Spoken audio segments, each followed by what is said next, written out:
இந்த செய்தியை வழங்குபவர்கள் Ravi colours. Kurti, tops, cotton pant, leggings, shawl, kids wears மற்றும் நைட்டிகள், பெண்கள் மற்றும் ஆண்களின் உள்ளாடைகளுக்கு என்றே ஒரு பிரத்யேக showroom. Ravi colours, Raja theatre signal அருகில், நேரு வீதி, புதுச்சேரி. புதுச்சேரி அரசு சமூக நலத்துறை மூலம் 8,50,00,000 ரூபாய் மதிப்பிலான பல்வேறு நலத்திட்ட உதவிகளை முதலமைச்சர் ரங்கசாமி பயனாளிகளுக்கு வழங்கினார். புதுச்சேரி அரசு சமூக நலத்துறை மற்றும் பிற்படுத்தப்பட்ட மற்றும் சிறுபான்மையினர் நலத்துறை சார்பில் நலத்திட்ட உதவிகள் வழங்கும் துவக்க விழா சேக்கிழார் அரசு உயர்நிலைப் பள்ளியில் நடைபெற்றது.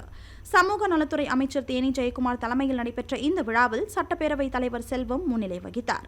மேலும் விழாவில் முதலமைச்சர் ரங்கசாமி சிறப்பு விருந்தினராக கலந்து கொண்டு 8,50,00,000 ரூபாய் மதிப்பில் மாற்றுத்திறனாளிகளுக்கு விலையில்லா 3 சக்கர மோட்டார் வாகனங்களும், பள்ளி மாணவ மாணவிகளுக்கு மிதிவண்டிகள் மற்றும் மழை கோட்டுகளும், 60 வயதை கடந்த மூத்த குடிமக்களுக்கு போர்வைகள் மற்றும் காலணிகள் உள்ளிட்ட நலத்திட்ட உதவிகளை வழங்கினார்.